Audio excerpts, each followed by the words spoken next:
Yeah. Analytics off the chain, other channels not the same. Jake and Kyle, you know the name. Headliner Nation, we running the game.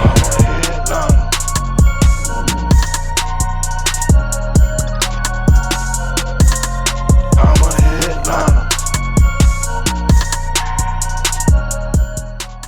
Yo, what is going on, Headliner Nation? Welcome back to the Fantasy Headliners. Kyle here to talk about some tight end start and sit analysis for championship weekend, baby. Week 17 is here, and hopefully you're playing for a championship this week. Now, with the tight end position, let's be completely honest. If you've made it this far, you've probably got someone that's pretty reliable. So don't go out there and don't get yourself all in a tizzy about who to play at the tight end position. Now, if you've made it this far without a tight end, congratulations, you're in the minority. So hopefully we've got some options here for you to run out to win your championship. Ladies and gentlemen, last week, not a great week. Ended up finishing the week with a 66%.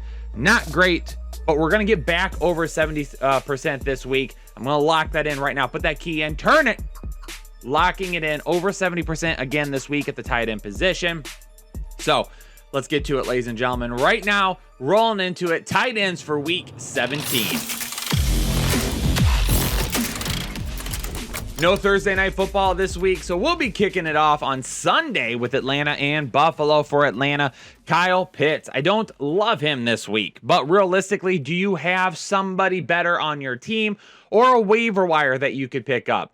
Probably not. So the ceiling is very, very low for Kyle Pitts this week. We know that scoring a touchdown is probably out of the question. So more than likely, you're only going to see maybe 6 points this week. Maybe 8. That's really my ceiling for Kyle Pitts. This is a tough matchup against Buffalo, but unless you really have somebody that you can grab off waivers or you've been stashing somebody else, Kyle Pitts is not going to be a great championship weekend play this week against Buffalo. And for Dawson Knox, Atlanta does allow over 15 fantasy points per game over the last 4 games. So Dawson Knox, we're going to get back to absolutely rolling him out there. The New York Giants at the Chicago Bears, and Evan Ingram, we called the touchdown last week. We're not going to go back to him this week, though. No start for Evan Ingram this week going up against Chicago. And Cole Kmet, he would be a guy that I would like to start. But if Justin Fields isn't on the field, Cole Kmet isn't getting the looks. It's just not happening right now. What we'll see, and also Jimmy Graham, old man Jimmy Graham, is getting way too many routes right now. He's running too many routes. He's getting looks. He's getting targets in the end zone. Absolutely hate to see it. They should be utilizing Cole Kmet as much as possible. So for right now, I'm also going to be moving off Cole Kmet this weekend. Hopefully we can get Travis Kelce back this weekend against Cincinnati, because Cincinnati has allowed the 3rd most fantasy points to tight ends over the last 4 weeks. Travis Kelce would be a huge key and a big addition back to the lineup, not only for fantasy owners, but for the Kansas City Chiefs, and a matchup that likely is going to have quite a few points behind it. So Travis Kelce, great play this week. For Cincinnati, CJ Uzomah, the name continues to come up. I see it every once in a while. Kyle, would you play CJ Who's Your Mama this week? No, he hasn't been a start for several weeks now, and that will continue this week. Miami at Tennessee, and I'm done with Mike Gesicki for the rest of the season. For weeks now, I've told you he's not a good play. If you're trying to play Mike Gesicki, it's not a great play. It's very, very tough to tell when he won't be getting enough targets to actually be fantasy viable. But for right now, I'm out of it. Mike Gesicki, he's a sit for me this week. Durham Smythe is getting quite a few looks right now, which seems weird, but he's out there running routes and he's getting some looks from Tua. One thing I saw on Monday Night Football, I feel like Mike Gesicki and Tua just aren't on the same page. I don't feel like Tua's I wouldn't necessarily say a big fan of his, but I don't think he has that chemistry with him. I don't think he's really looking his way very often. So he's going to be a sit for me this week. And for Tennessee, last week, 11 players with a target. They're not utilizing the tight end position. Maybe they get a few targets here or there, but nothing to become fantasy viable. Las Vegas and Indianapolis is going to be a tough matchup for the wide receivers, but could be a great matchup for the Las Vegas tight ends. Darren Waller, we're going to anticipate him being out again this week, but we'll obviously update that later in the week if anything changes. Foster Moreau, though, will be a really good start this week, going up against Indianapolis, who allows the second most fantasy points per game to tight ends over the last 4 weeks. Honestly, here's a situation where if you say, I have Kyle Pitts, I could get Foster Moreau off waivers. I'm starting Foster Moreau over Kyle Pitts this week. That's one of those exceptions that I will make. For Indianapolis, Jack Mother and Doyle and Mo Alley Cox, they haven't been anything all season. Yeah, who knows? They could show up this week. It could absolutely happen, but not enough to risk it in championship weekend. Jacksonville at New England is going to have very little to be desired in this matchup for the tight end position. Not going with James O'Shaughnessy at all. Not even going to consider it. And for New England, Hunter Henry is going to end up being a sit for me this week. I think 8 fantasy points will be tough. Now, Henry had 6 targets last week against a Buffalo team that does a really, really good job at limiting tight ends. But, we're going to get Jacksonville this week, who's going to be a little bit better, but he's going to be 100% touchdown dependent. He is not going to make enough points based on volume alone in this matchup because I expect New England to run the ball quite a bit this week. With the way Mac Jones looked last week, they're going to put him in some high percentage opportunities, but they're really going to focus on the run and getting out of this week with the win. So for Hunter Henry, if you have to start him, he's a really big risk for me. I'd rather go with a tight end who could expect to see more volume this week. Now, Gronk didn't show up last week the way that we would have liked him to, but it's okay. We're going to go back to him this week, going up against the New York Jets.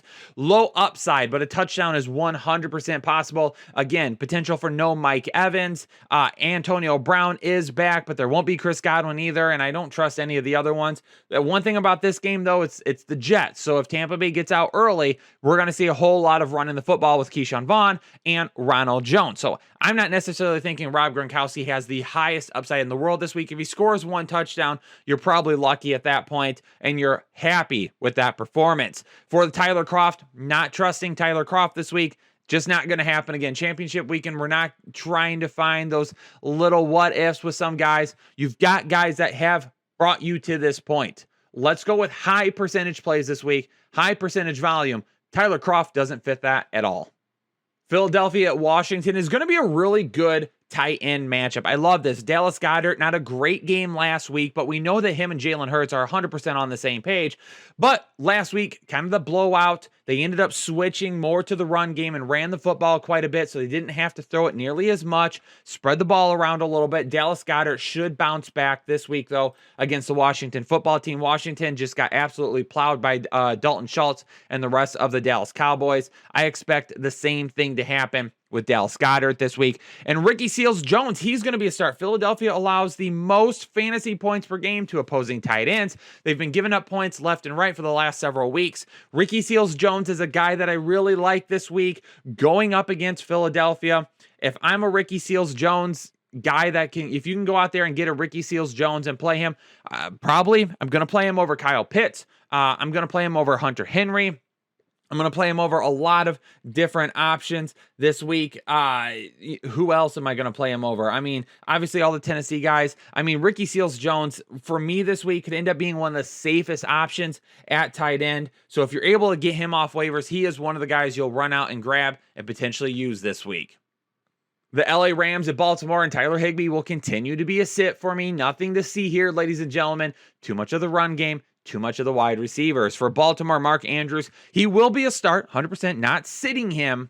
Be prepared for lower upside this week, though. I have a feeling that Jalen Ramsey is going to be the matchup that is going to face Mark Andrews this week. I know there's some people out there that disagree with me because of the defense that LA runs, but I don't think they're going to be necessarily as worried about the deep passing game this week, and they're going to be more worried about taking away the guy that really has been killing teams for weeks now, and that's Mark Andrews. You put your best player on their best player, that would be Ramsey on Andrews.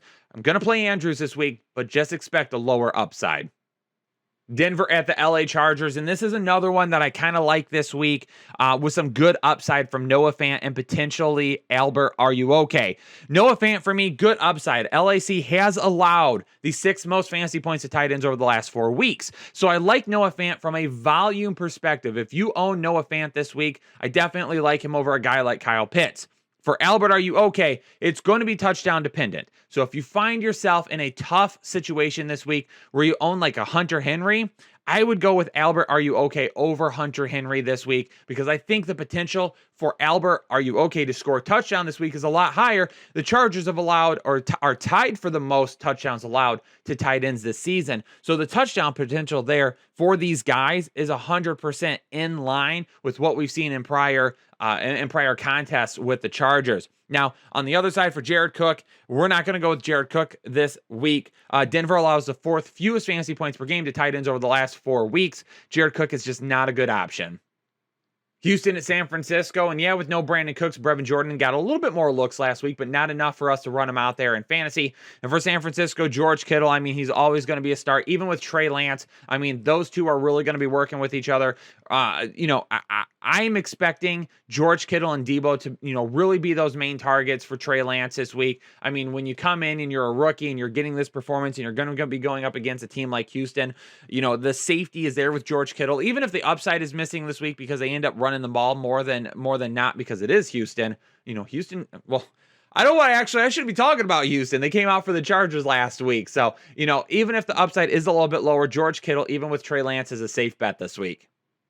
Arizona at Dallas. They're the first matchup this year to not only be my wide receiver Manscaped matchup, but my tight end Manscaped matchup to watch as well. Make sure you head over to manscaped.com and use our code word headliners at checkout to get 20% off all their great products and free shipping. Manscaped.com. Thanks to our friends over there for sponsoring us this year once again. For the Arizona Cardinals, Zach Ertz, really like him this week. Like him over Kyle Pitts, over Hunter Henry, over all those guys. With the injuries and just the tough matchup this week for AJ Green, Zach Ertz could be a huge option for Kyler Murray going up against a Dallas defense that creates a lot of pressure. You're not going to want Parsons in the backfield as quickly as he has been. Christian Kirk, Zach Ertz are going to be the key to winning this football game for Arizona this week. So I like Zach Ertz. And Dalton